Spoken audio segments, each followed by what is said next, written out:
പ്രിയമുള്ള സുഹൃത്തുക്കളെ എല്ലാവർക്കും നമസ്കാരം. പുതിയൊരു വീഡിയോയിലേക്ക് സ്വാഗതം. എല്ലാവരും വീഡിയോ പൂർണ്ണമായും കാണുക, ലൈക്ക് ചെയ്യുക, സബ്സ്ക്രൈബ് ചെയ്യുക. സംസ്ഥാനത്ത് ശക്തമായ മഴ തുടരുകയാണ്. പ്രത്യേകിച്ച് എല്ലാ ജില്ലകളിലും അതിതീവ്ര മഴയാണ് ലഭിക്കുന്നത് എന്നുള്ള റിപ്പോർട്ടുകളാണ് വരുന്നത്. 11 ജില്ലകളിൽ ഇപ്പോൾ റെഡ് അലർട്ടും 3 ജില്ലകളിൽ ഓറഞ്ച് അലർട്ടും പ്രഖ്യാപിച്ചിരിക്കുന്ന ഒരു സാഹചര്യമാണ്. തിരുവനന്തപുരം, കൊല്ലം, ആലപ്പുഴ ജില്ലകളിലൊഴികെ ബാക്കി എല്ലാ ജില്ലകളിലും റെഡ് അലർട്ടാണ്. തിരുവനന്തപുരം, കൊല്ലം, ആലപ്പുഴ ജില്ലകളിൽ ഓറഞ്ച് അലർട്ട് പ്രഖ്യാപിച്ചിരിക്കുകയാണ്. മാത്രവുമല്ല പലയിടങ്ങളിലും ശക്തമായിട്ടുള്ള മഴയിൽ പല പ്രദേശങ്ങളും വെള്ളത്തിലാകുന്നു എന്നുള്ള അറിയിപ്പുകൾ വരുന്നുണ്ട്. ഇടുക്കിയിൽ കല്ലാർകുട്ടി ഡാമിൻ്റെ ഷട്ടറുകൾ തുറന്നിരിക്കുന്നു. കൂടാതെ തന്നെ ഇടുക്കിയുടെ കുമ്മിളിയിലൊക്കെ റോഡുകളിലേക്ക് വെള്ളം കയറുന്ന സാഹചര്യങ്ങൾ എത്തിയിട്ടുണ്ട്. കോഴിക്കോട് ജില്ലയിൽ പലയിടങ്ങളിലും ശക്തമായിട്ടുള്ള മഴ പെയ്യുന്നുണ്ട്. ഇതിൻ്റെ ഭാഗമായിട്ട് തന്നെ വീടുകൾ വെള്ളത്തിലാകുന്ന സാഹചര്യം ഉണ്ടാകുന്നു. ശക്തമായിട്ടുള്ള കടലാക്രമണവും ഉണ്ടാകുന്നു എന്നുള്ള ഏറ്റവും പുതിയ റിപ്പോർട്ടുകളൊക്കെയാണ് ഇപ്പോൾ വന്നുകൊണ്ടിരിക്കുന്നത്. മാത്രമല്ല മണിമലയാറിൽ ജലനിരപ്പ് ഉയരുകയാണ്. കോട്ടയത്തിൻ്റെ പല മേഖലകളിലും ശക്തമായിട്ടുള്ള മഴ ലഭിക്കുന്നുണ്ട് എന്നുള്ള അറിയിപ്പുകൾ വരുന്നുണ്ട്. കൂടാതെ തന്നെ വയനാട്ടിലെ ശക്തമായിട്ടുള്ള മഴയാണ് പെയ്യുന്നത്. അതിതീവ്രമായിട്ട് മഴ പെയ്യുന്നു എന്നുള്ള റിപ്പോർട്ടുകൾ വരുന്നു.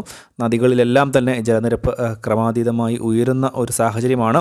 അതുകൊണ്ട് തന്നെ പൊതുജനങ്ങൾ അതീവ ജാഗ്രത പാലിക്കണം. ഇപ്പോൾ നിങ്ങൾക്ക് വീഡിയോയിൽ തന്നെ കാണുവാൻ സാധിക്കും പല വീടുകളിലേക്കും വെള്ളം ഒഴുകിക്കയറുന്നതിൻ്റെ ദൃശ്യങ്ങൾ. മാത്രവുമല്ല ഇടുക്കിയിൽ ഞാൻ പറയുകയുണ്ടായി, തോരാതെയുള്ള മഴയാണ് കഴിഞ്ഞ ദിവസങ്ങളിൽ പെയ്തത്. മാത്രമല്ല ഇപ്പോഴും മഴ തുടരുന്ന സാഹചര്യം. ഇതുകൂടാതെ തന്നെ അതിശക്തമായ കാറ്റടിക്കുന്നുണ്ട് എന്നുള്ള വളരെ പ്രധാനപ്പെട്ട അറിയിപ്പുകൾ വരുന്നുണ്ട്. പൊതുജനങ്ങൾ അതീവ ജാഗ്രത പാലിക്കണം.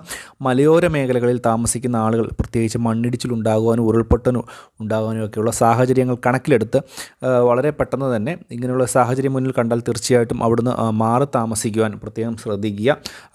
പല മേഖലകളിലും ദുരിതാശ്വാസ ക്യാമ്പുകൾ ഇപ്പോൾ തന്നെ തുറന്നിരിക്കുകയാണ്. നിങ്ങൾക്ക് ഇപ്പോൾ തന്നെ വീഡിയോ തന്നെ കാണുവാൻ സാധിക്കും പല മേഖലകളിലേക്കും ശക്തമായിട്ടുള്ള മഴയെ തുടർന്ന് വെള്ളം ഒഴുകിയെത്തുന്നതിൻ്റെ ദൃശ്യങ്ങൾ. റോഡുകളിലൊക്കെ വെള്ളം എത്തിയിരിക്കുന്നു. കോഴിക്കോട് ജില്ലയിലെ റോഡുകളിലെല്ലാം തന്നെ വെള്ളം എത്തിയിരിക്കുന്നു. ഓടകളിൽ നിന്ന് വെള്ളം റോഡുകളിലേക്ക് കയറുന്ന സാഹചര്യമാണ്. വാഹനങ്ങൾ വെള്ളത്തിലൂടെയൊക്കെ പോകുന്ന സാഹചര്യമൊക്കെ എത്തിയിരിക്കുന്നു. ഈ ഒരു കാലവർഷത്തിൻ്റെ തുടക്കത്തിൽ തന്നെ അതിതീവ്രമായ മഴയാണ് ഇപ്പോൾ കേരളത്തിൽ ലഭിച്ചുകൊണ്ടിരിക്കുന്നത്. പൊതുജനങ്ങൾ പ്രത്യേകം ജാഗ്രത പാലിക്കുക, അതീവ ജാഗ്രത പാലിക്കുക. എന്തെങ്കിലും ഒരു ആവശ്യമുണ്ട് എങ്കിൽ തീർച്ചയായിട്ടും ബന്ധപ്പെട്ട അധികാരികളെ അറിയിക്കണം. വളരെ പെട്ടെന്ന് തന്നെ ഈ ഒരു മഴ ശക്തമാകുന്നതിനനുസരിച്ച് മലയോര മേഖലകളിൽ നിന്നൊക്കെ മാറി താമസിക്കുവാനും പ്രത്യേകം ശ്രദ്ധിക്കുക.